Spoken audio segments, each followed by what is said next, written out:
Tin đồn Triệu Lệ Dĩnh và Phùng Thiệu Phong quay lại với nhau, tình yêu nồng cháy hay chỉ là sự cường điệu? Vào lúc 10 giờ 16 phút sáng ngày 1 tháng 3. Đoạn video ghi lại hành trình xuân của Triệu Lệ Dĩnh do studio của cô phát hành đã gây xôn xao trên các trang mạng xã hội. Thời điểm có vẻ bình thường này đã nhanh chóng được người hâm mộ tin mắt giải mã, sinh nhật của Phùng Thiệu Phong đúng vào ngày 16 tháng 10. Khi dòng nước trong video chảy chậm cùng những bông hoa rơi, Triệu Lệ Dĩnh đã viết mùa xuân đến một cách tự nhiên, hàng chục ngàn bình luận ngay lập tức tràn vào phần bình luận hỏi rằng mùa xuân có phải là điều duy nhất xảy ra một cách tự nhiên không? Phản ứng dây chuyền được kích hoạt bởi mã thời gian nghe này chỉ là phần nổi của tảng băng chìm về những tương tác tinh tế giữa hai người sau khi ly hôn. 3 tháng trước, hậu trường của một bữa tiệc từ thiện, giới truyền thông đã bắt gặp Triệu Lệ Dĩnh và Phùng Thiệu Phong đoạn phim giám sát. Chiếc khuyên tai tua rua trên tay cô vẽ thành nửa cung khi cô quay đầu, và bàn tay phải của anh ta, vô thức đưa lên thắt lưng rồi hạ xuống, được cư dân mạng cực nhỏ phân tích từng khung hình.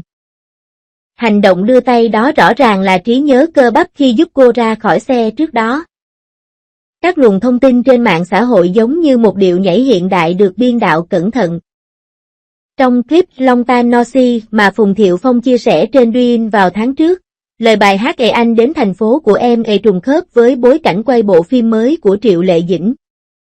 Trong những bức ảnh dã ngoại mùa xuân do studio của Triệu Lệ Dĩnh công bố, họa tiết trên tấm lót đĩa rất giống với bối cảnh trong bức ảnh mừng sinh nhật của Phùng Thiệu Phong trên Weibo cách đây 3 năm. Những trò chơi biểu tượng bí mật này rất giống với chế độ đối thoại xuyên không gian mà hai người thường sử dụng khi họ đang yêu. Giám đốc phụ trách quan hệ với tác giả rằng thực sự có tin đồn lan truyền trong ngành rằng nhóm hai người này đã được tiếp cận để quảng cáo cho cùng một thương hiệu. Nhưng cái gọi là tiết lộ nội bộ cần phải được xem xét một cách biện chứng. Năm ngoái, tin đồn về một diễn viên trẻ nổi tiếng nào đó quay lại với nhau chỉ là một bức bình phong được tạo ra trong thời gian quảng bá. Chuyên gia cao cấp yêu cầu giấu tên. Nhắc nhở rằng trạng thái cảm xúc của nghệ sĩ thường bị ảnh hưởng bởi lợi ích của nhiều bên. Và mọi thứ từ hoạt động quảng cáo của đoàn làm phim đến hợp đồng quảng cáo thương mại đều có thể trở thành động lực thúc đẩy tin đồn. Nếu tin đồn tái hợp trở thành sự thật, quá trình tái thiết đế chế sự nghiệp của cả hai đảng sẽ vô cùng ấn tượng.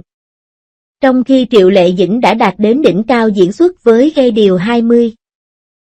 Hình tượng người phụ nữ độc lập được ekip của cô dày công xây dựng đã. Cô gái đến từ vùng nông thôn Hà Bắc này đã có hành trình 16 năm theo đuổi sự nghiệp ngôi sao đầy bướng bỉnh, sự kiên trì tự may trang phục cho buổi biểu diễn nghệ thuật ở trường trung học cơ sở.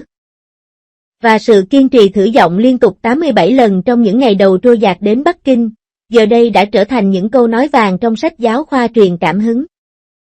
Sự nỗ lực miệt mài trong lĩnh vực phim truyền hình nghiêm túc của Phùng Thiệu Phong trong những năm gần đây cũng dần thay thế những scandal trong quá khứ của anh bằng danh hiệu diễn viên trung niên tài năng. Nếu hai người họ hòa giải, có lẽ một hệ sinh thái chính phú mới sẽ ra đời, không còn là câu chuyện cổ tích tình yêu trong thời đại giao thông, mà là sự cân bằng quyền lực giữa những người trưởng thành. Câu chuyện về cuộc hôn nhân của Triệu Lệ Dĩnh và Phùng Thiệu Phong, từ tình yêu trong quá trình hợp tác đến chia tay, và sự nghiệp của họ đang đi theo những hướng khác nhau. Ngành công nghiệp giải trí là một nơi rất sôi động, chuyện chia tay và tái hợp là chuyện thường và Phùng Thiệu Phong cũng ly hôn khiến mọi người thở dài. Nghĩ về độ ngọt ngào của chúng lúc ban đầu, thật đáng tiếc khi bạn nghĩ về điều đó bây giờ. Tin tức bất ngờ này giống như một quả bom. Khi tin tức về vụ ly hôn của Triệu Lệ Dĩnh và Phùng Thiệu Phong được đưa ra, toàn bộ làng giải trí đều xôn xao, người hâm mộ bày tỏ rằng họ không thể tin được. Suy cho cùng, hai người vẫn luôn rất yêu thương nhau và thể hiện tình cảm theo nhiều cách khác nhau, khiến người khác phải ghen tị. Cuộc ly hôn đột ngột này thực sự khiến mọi người bất ngờ. Cảm giác như một giấc mơ và không thực chút nào. Trước đó, có người đã chụp ảnh họ đi du lịch cùng nhau và họ trông rất hạnh phúc. Tại sao họ lại đột nhiên ly hôn? Có phải vì áp lực trong ngành giải trí quá lớn, hay giữa hai bên có mâu thuẫn không thể hòa giải? Hay chỉ vì tính cách không hợp nhau? Số đúng, một số sai. Một số sai, khiến chúng ta khó có thể hiểu rõ, không ai có thể giải thích rõ ràng những vấn đề của trái tim. Có lẽ hai người thực sự không hợp nhau, chia tay chính là sự giải thoát. Suy cho cùng, họ sẽ không hạnh phúc nếu phải ép buộc bản thân ở bên nhau. Tốt hơn là họ nên tự tìm hạnh phúc cho mình. Tôi hy vọng cả hai đều có thể tìm được một nửa của mình. Các mối quan hệ trong ngành giải trí luôn rất mong manh, có lẽ vì thời gian họ ở bên nhau ít hơn thời gian họ xa nhau, hoặc có lẽ vì có quá nhiều cám dỗ. Thật sự không dễ để duy trì một mối quan hệ lâu dài. Người nổi tiếng cũng là con người. Họ cũng cần tình yêu thương, sự đồng hành và sự hiểu biết. Từ một cô gái nông thôn đến một ngôi sao sáng Triệu Lệ Dĩnh, một cô gái xuất thân từ nông thôn, đã từng bước trở thành ngôi và tài năng của mình. Câu chuyện của cô đã truyền cảm hứng cho vô số người và chứng minh rằng chỉ cần bạn chăm chỉ, ước mơ sẽ thành hiện thực. Cô ấy thực sự là một hình mẫu truyền cảm hứng. Cô ấy không có lý lịch, không có nguồn lực, nhưng lại có một trái tim không bao giờ bỏ cuộc. Cô bắt đầu với vai trò là diễn viên quần chúng, rồi từng bước tích lũy kinh nghiệm, cải thiện kỹ năng diễn xuất và cuối cùng giành được sự công nhận của khán giả. Thành công của bà không phải là ngẫu nhiên mà là điều tất yếu. Nhiều vai diễn của cô đã đi sâu vào lòng người. Chẳng hạn như Hoa Thiên Cốt trong Ê Hoa Thiên Cốt, Sở Kiều trong Ê Sở Kiều truyện, Thịnh Minh Lan trong Ê Minh Lan truyện. Mỗi vai diễn đều được cô khắc họa một cách sống động và ấn tượng. Cô ấy không chỉ có kỹ năng diễn xuất tốt mà còn có tính cách tốt. Cô luôn có danh tiếng tốt tiêu cực nào về mình. Cô ấy khiêm tốn, giản dị và chăm chỉ, những phẩm chất này khiến cô ấy ngày càng được tôn trọng hơn. Sự nghiệp diễn xuất của một cậu con trai giàu có. Phùng Thiệu Phong sinh ra trong một gia đình giàu có và từ nhỏ chưa bao giờ phải lo lắng về cái ăn cái mặc. Sự nghiệp diễn xuất của anh cũng tương đối suôn sẻ. Anh ấy đã đóng vai chính ngay khi mới ra mắt và có nguồn lực tốt. Có thể nói con đường sự nghiệp của anh khá bằng phẳng. Không giống như Triệu Lệ Dĩnh phải từng bước leo lên, mặc dù hoàn cảnh gia đình mang lại cho anh nhiều lợi thế nhưng anh không vì thế mà tự mãn hay kiêu ngạo. Anh ấy vẫn làm việc rất chăm chỉ và đảm nhận mọi vai trò một cách rất nghiêm túc. Anh hy vọng có thể chứng minh sức mạnh của mình bằng chính nỗ lực của bản thân thay vì trông chờ vào hoàn cảnh gia đình. Anh đã đóng nhiều thể loại vai khác nhau, bao gồm phim cổ trang, thần tượng và phim nghiêm túc. Anh ấy đã thử sức với nhiều vai trò khác nhau và thử thách những khía cạnh khác nhau của bản thân. Anh hy vọng có thể vượt qua chính mình và trở thành một diễn viên giỏi hơn. Tuy kỹ năng diễn xuất và độ nổi tiếng của anh không bằng Triệu Lệ Dĩnh nhưng anh cũng đang không ngừng tiến bộ và nỗ lực. Anh tin rằng chỉ cần anh kiên trì, một ngày nào đó anh sẽ được khán giả công nhận. Anh ấy là một diễn viên có tiềm năng lớn. Điểm khởi đầu của số phận. Gặp nhau trong ngày vương quốc của những cô con gái. Bộ phim Ê Tô Ngộ 03 là câu chuyện tình yêu của Triệu Lệ Dĩnh và Phùng Thiệu Phong. Trong phim, họ vào vai một cặp tình nhân. Và họ cũng nảy sinh tình cảm với nhau ngoài vở kịch. Có lẽ vì họ quá nhập tâm vào vai diễn, hoặc có lẽ vì họ đã yêu nhau theo thời gian nên họ đến với nhau. Trên phim trường, tập dượt các cảnh quay, ăn uống cùng nhau và trò chuyện cùng nhau. Họ trân trọng, ủng hộ và động viên lẫn nhau.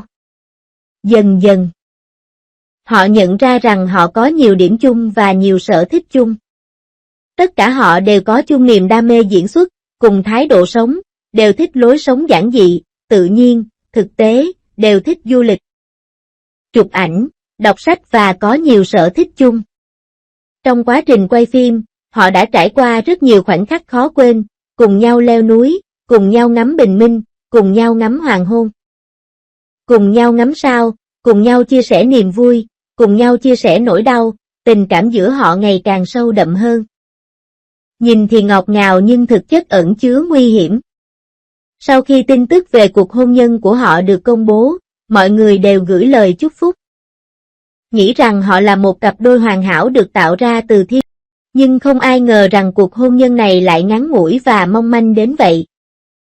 Giống như cái kết có hậu trong truyện cổ tích, mà rốt cuộc chỉ là một giấc mơ đẹp. Sau khi Triệu Lệ Dĩnh và Phùng Thiệu Phong kết hôn, cuộc sống của họ không hề ngọt ngào như mọi người tưởng tượng. Thay vào đó, nó đầy rẫy những mâu thuẫn và xung đột khác nhau. Triệu Lệ Dĩnh là người phụ nữ có ý thức nghề nghiệp mạnh mẽ. Cô ấy muốn đạt được thành tựu gì đó trong sự nghiệp và không muốn bị ràng buộc bởi gia đình. Ngược lại, Phùng Thiệu Phong hy vọng cô có thể trở về với gia đình, chăm sóc chồng con và trở thành một người vợ, người mẹ tốt. Sự khác biệt trong quan niệm của họ ngày càng lớn, sự giao tiếp của họ ngày càng ít đi, xung đột ngày càng gia tăng. Cuối cùng dẫn đến sự tan vỡ của cuộc hôn nhân. Trong ngành giải trí, những ví dụ như vậy không phải là hiếm, vì xa nhau quá lâu. Cạnh tranh trong sự nghiệp hoặc những vấn đề tầm thường trong cuộc sống, điều này thực sự đáng buồn. Hôn nhân không phải là chuyện đùa. Nó đòi hỏi hai người phải cùng làm việc, cùng nỗ lực và cùng nhau gánh vác trách nhiệm. Nếu chỉ có một bên nỗ lực trong khi bên kia thờ ơ thì sớm muộn gì cuộc hôn nhân cũng sẽ kết thúc, thoát khỏi kén và trở thành bướm. Lại Dương buồn. Sau khi ly hôn, Triệu Lệ Dĩnh không hề chán nản mà ngược lại còn nỗ lực làm việc hơn. Cô ấy đã dồn hết tâm huyết vào sự nghiệp của mình. Cô muốn chứng minh với bản thân rằng ngay cả khi không kết hôn, cô vẫn có thể sống một cuộc sống tuyệt vời. Cô đã tham gia nhiều phim truyền hình và phim điện ảnh. Và cô đã thể hiện mọi vai diễn một cách trọn vẹn nhất. Cô ấy đã chứng minh được năng lực của mình. Cô ấy là công nhận và yêu mến. Cô ấy đã trở nên trưởng thành hơn, tự tin hơn và độc lập hơn. Cô ấy không còn là cô gái nhỏ cần phải dựa dẫm vào đàn ông nữa. Cô bé đã trở thành một người phụ nữ mạnh mẽ có thể tự lập và sống một cuộc sống tuyệt vời. Những lựa chọn khác nhau, cuộc sống khác nhau. Sau khi ly hôn, Phùng Thiệu Phong bắt đầu suy ngẫm lại bản thân.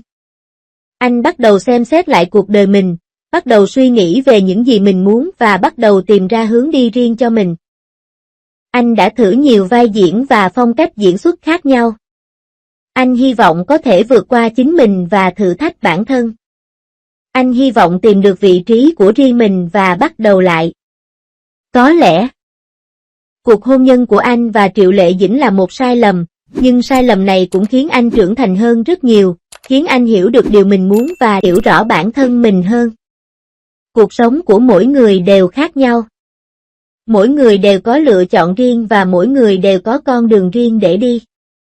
Dù bạn chọn con đường nào, bạn cũng nên dũng cảm tiến về phía trước, đừng hối hận và đừng ngoảnh lại. Tuy nhiên, Xiao Su, người làm trợ lý nghệ sĩ trong đoàn làm phim ở Hoành Điếm, lại đưa ra một góc nhìn khác. Chị Dinh luôn cầm cuốn kỹ diễn viên tự tu dưỡng ở trong phòng chờ. Tôi từng nghe chị ấy thảo luận về một vai diễn với đạo diễn, và chị ấy nói: con người cần phải thích nghi với nhiều loại vật chứa khác nhau như nước vậy. Khi áp dụng vào các mối quan hệ, đây là một loại trí tuệ. Giống như hình ảnh cánh bướm đập trong video hành trình tháng 3 của cô, mỗi khung hình đều ngụ ý nhiều khả năng của cuộc sống, thoát khỏi kén không nhất thiết chỉ để đoàn tụ. Bản thân việc